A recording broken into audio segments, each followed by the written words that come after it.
going to start right off. Tell us how you got the house that you used in the film, because it's wonderful. Well, a friend of mine who ended up being an associate producer on the project, Kate Bailey, her family and good friends of her families all are co-owners of that piece of property. And when I first came to her and said, I'd seen pictures of this beautiful piece of property that your family owns, and it would be perfect for this film. And she said, I can tell you, I will ask my parents, but I will tell you right now, there's absolutely no way that this is ever going to happen. And I said, okay, that's fine. And it went from that and from her actually talking to her parents, who said, we kept trying to meet with them, and they kept saying, we don't want to meet her because we're just going to say no, and it's going to make us feel so terrible. Cut to 4 months later, that we're making the final pitch in there, and they actually, somehow we wormed our ways into their hearts, and they gave us permission, and it was just a blessing, because I can't imagine where else we would have done it. We were all living in these little houses, and then walking a stone's throw away to the actual picture house where we shot, and it was just ideal. It's just perfect. So when did you know you wanted to direct? Because I think I like what you did, especially for Mad Men. When did you know?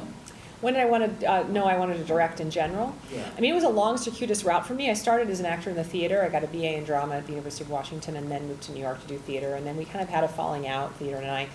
I ended up going into photography and got an MFA in photography.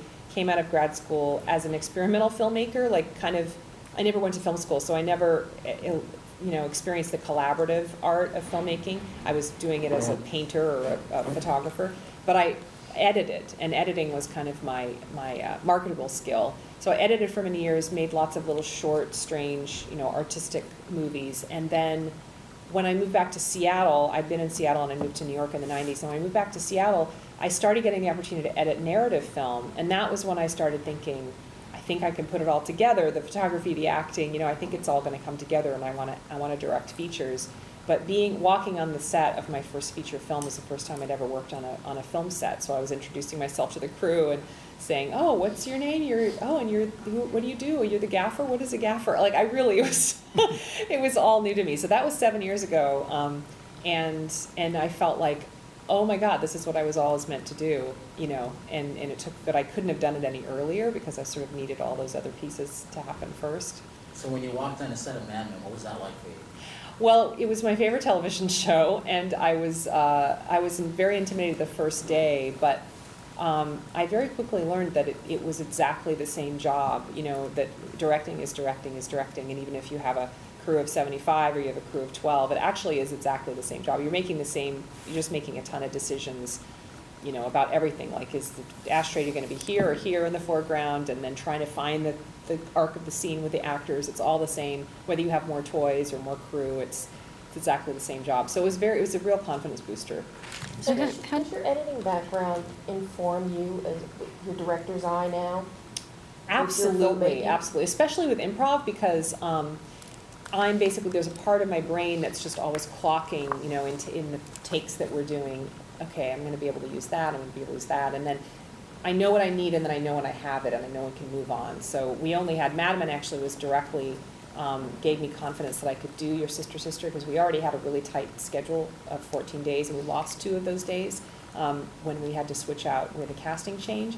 And I was terrified we weren't going to have enough time. But because the Mad Men crew had told me that I was one of the fastest directors that had worked on the show, I was like, okay, you can do this, this is your MO, you can work really, really fast. So, and part of it, I'm sure, is because I have that editor brain, and I just trust it when it tells me, okay, you're good, move on, so I don't have to do like 20 takes, I can just do 4 or 5. Can you talk a little bit about casting Emily, and also the decision, because she can do an American accent, but the decision to go ahead and let her speak with an English accent? Well, it's improvisation. I didn't want anybody to have to be worrying about faking an accent and improvising at the same time. I wanted it to be as natural and organic as possible, for everybody. So,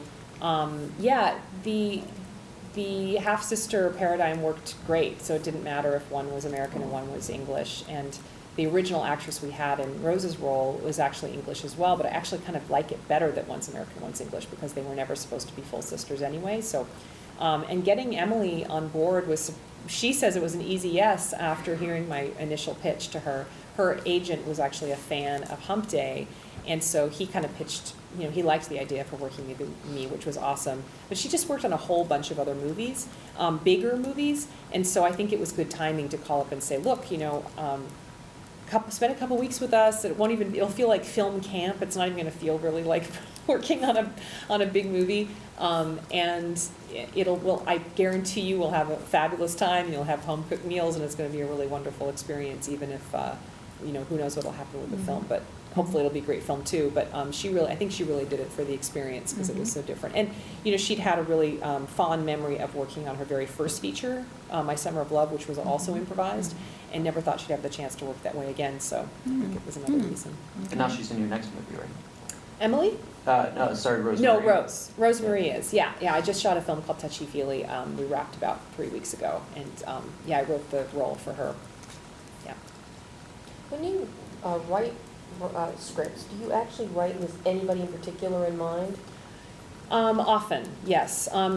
Most of the films that I've made recently have all started with a particular person that I wanted to work with, and with Hump Day, it was Mark and my friend Sean with Micros Brilliance, and with this one, with Touchy Feely, it was Rose and Josh Pice. I wrote these 2 roles for them.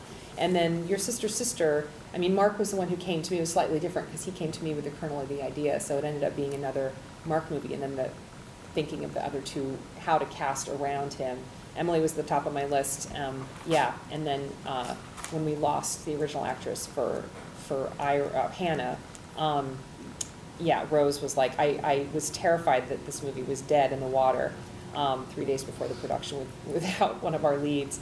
But as soon as I thought of Rose, I was like, okay, if I could get Rosemary DeWitt to do this movie's going to be okay. And I really did. And luckily she was able to do it, even though she was already on a TV show and had to sort of squeeze it in around that. But the producers worked with us, and thank God. How quickly did you get it to her? What was that challenge like? Because that's not easy. How quickly did we do what? Get it to Rose. Immediately. It was really difficult because it was a Saturday, so, but we had to find her personal numbers or whatever, because you can't just call up her agency on a Saturday. It was nuts. But we had a couple of different ways actually to find, to get to her, and we were able to. And what's interesting is that because it was a specific, it wasn't just like it wasn't like replacing anybody in any kind of movie. It was a very specific kind of paradigm. And so when I brought up her name to Mark, he said, I think that she'll say yes if she's available, because she had accosted him in an airport like a year before when they were both on their way to New Orleans to make movies. And she said, I don't usually do this, but I saw Hump Day and I just thought it was fantastic and you were great. And she was a big fan of that film, which was great because it meant that she understood the kind of film this was going to be, And he had told her about the process of it as well, and she was really attracted to it. So, because not everybody wants to improvise. It's a tough and very different kind of way of working than scripted. I think you just said Emily was at the top of your list for this one. Why so? And what did she bring that you maybe The reason was expecting? really, I'm an actor geek. I'm totally in love with, I have this little running list in my head of actors that I really, really want to work with. And what draws me to actors usually is credibility. And I had been obsessed with her ever since seeing her in Sunshine Cleaning and not recognizing her from Devil Wears Prada. I literally walked out of that theater and I was like, who is that young American actress I've never seen before? She's so intriguing. And then IMDbing her and finding out who she was and just being like, oh, you've got to be kidding me. That's just mind-blowing. Because every one of her very disparate kinds of roles that she's played, I totally believe are so emotionally grounded and so credible in every role. And she's such a charmer. The thing I like about her in my film is that she's able to bring so much of her own cadence and her own personality to the fore, because she's one of the funniest, most charming people I've ever met. So it was great to be able to let that shine through. So going back to the house that you used for the production. Yeah. What did you do in terms of the production design within the house? Mm-hmm. Well, a little bit of re-interior decorating. There was a lot of art in the house that we didn't have permission to use, and so luckily my production designer is also a fine artist, and every painting that you see or photograph was from his personal stash. He was also the one who had done the paintings that Hannah had supposedly painted and taught Rose how to watercolor properly, the proper, technique. And so it's very handy to have a fine artist as your production designer in that particular circumstance. But we used some of the furniture that they had, but some things we moved out and, got other stuff to move in. We didn't paint any walls or anything, we didn't have any, it was sort of, we wanted to have a very light footprint because these people were being so kind to let us use this house, but they let us do a lot. There's a lot you can do without, doing irreparable damage or anything, you can kind of, it's amazing how much, what a kind of a shift you can make of the tone in the house. What's Mark the actor, or what's Mark the producer like for you? Well, producer, he gets producer credit basically because he brought me, he brought the original kernel of the story, and he's just, the thing about Mark is that he's totally and fully engaged in any project that he's in on, so he's going to be a full-on collaborator in any way that he's needed. And so that's what he's like, both as a producer and a collaborator, and as an actor. He's just incredibly, he's in it for the win. And it's a very ego-free environment. So ideas can come from anywhere. They can come from any of the actors. They can come, for that matter, from any of the crew. If anybody has a great idea when we're sort of up against, some sort of obstacle, it's all fair game, and it's a really nice way to work where everybody feels valued and respected enough to be able to, bring contributions. What did you personally take away from the experience of making your sister's sister? What did I personally take away? Art is always kind of therapy for me. It's what keeps me sane. And I always learn. I'm such a scientist of human nature. I really, really love, drawn back again and again to interpersonal dynamics and selves, how we shift over time and how we shift in relationship to other people and how we try to connect, and it often isn't as easy as it seems like it should be to connect to each other, even though we desperately want to. And that's the thing that makes me really excited as an artist. And when I find a project and that has territory that's interesting enough to explore, I'm always fascinated by how many layers get uncovered and how many themes end up evolving beyond the original theme that I thought it was going to be about. It ends up being about something else or about a multitude of other things. And so, and because of what I'm examining, which is basically human nature, I always end up feeling like I've evolved in general as a human being. So I don't know, I couldn't put my finger on exactly how, but I don't know, I become hopefully I'm just evolving as a human. That's my goal in life anyway. As a director, do you have favorite crew people that you try to consistently use every time you do a project? I do. I just shot my 5th feature, Touchy Feely. Your Sister's Sister is my 4th, and I've also made a couple of web series along the way and music videos and so on. I've used the same director of photography for every single one of those projects. One music video I didn't use him for because he was out of town, but every other one. I've also used the same sound designer who has recently, over the last couple of projects, become my composer, Benny Smith. So Ben Kasolke and Benny Smith have been on Inman from the very beginning. And then the last few projects, I've added my production designer, John Lavin, my gaffer, Jeremy Mackey. And so there have been a few people, and they tend to have the same teams. So I really do, I feel like that crew is my second family. I'm very, very loyal to them, and they're very loyal to me. And they've all started to direct on their own as well, and I'm fully encouraging of that. We're all sort of encourage each other to make movies, and it's a very, the filmmaking community in Seattle is small, and it is vibrant and incredibly talented and very supportive, very mutually supportive. So that's really wonderful, because for me, art making has become sort of synonymous with an integral part of it is relationship and collaboration. I've been an artist my whole life, but I didn't really become the artist I was meant to be, or come into my own as an artist until I started collaborating. Does that speed your process up, knowing the people? Okay. Yeah, it does. You have you build a vocabulary together, and it changes. Like I have a little film festival with my DP every time we have a new project coming up, because we want to figure out, well, what's the look going to be this time, or what are we going to achieve or go for here, and what are going to be sort of our touchstones or reference points, and it's fun also to be evolving together as as artists and pushing each other to do the best that, be the best we can all be and believe in each other even more than we believe in ourselves. It's pretty awesome. Who were your artist heroes growing up? I'd say first and foremost, probably Woody Allen. He was a huge influence for me, and the idea that you could make an entire feature film with conversation as the base, just like really natural human conversations, I think was an enormous influence for me. My mom was a big new wave, Nouvelle Vague fan, and so Jules and Jim was an influence, Godard as well.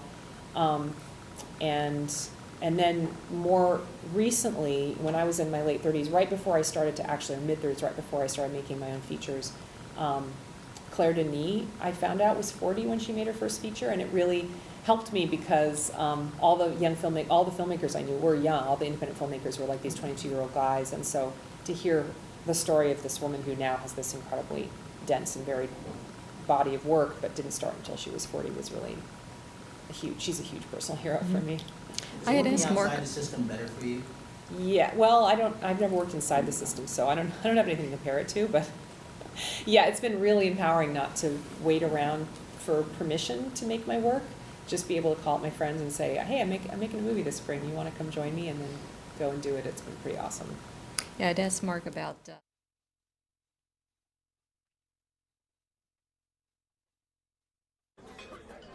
I miss you. I miss my friend. Oh, this is that moment, isn't it? This is your intervention. Whatever you think is helping you, I have a responsibility as your friend to tell you that it's not. Just tell me what to do. You know that nice red bicycle that you have? Yes. You're going to dust off old red, and you're going to get on a ferry. I'm sending you to my dad's place. There's no TV, there's no internet, there's nothing. It's just you. Do they have forks? It's just you, and we have a couple of forks, yeah. I might need to stab myself in the face. Sorry. I think I have the wrong house, and I... Hey, you're Hannah. Oh my God, I'm so sorry. I'm Iris's friend Jack. You're on an island, it's 3 in the morning, and you're drinking by yourself. What's going on? I just walked out on a 7-year relationship. Whoa. Hence the tequila. I gotta say, not so terrible to have a drinking buddy. Going down, getting weird. Dad! What are you doing here? Did you meet my sister? I've been wanting you to meet I did. We met last night. I know, it's crazy. Why are you, what are you doing here? You don't think she'd be upset if you told her we had sex? Why? Because she's your sister. I'm her best friend, and it's weird. Do you have a thing for my sister? I do not have a thing for your sister. On my way back home. Do you like Jack? I don't know. He seems like a nice guy. I think I'm in love with him. You're right. It's better if she's alone. That's the first time I've seen you look really happy in a long time. I just feel like I should tell him. What's the matter? Why are you being so quiet? I have to tell you something. Why? Why did it have to be him? I really think your face is going to annoy me right now. My face always annoys you. On my way back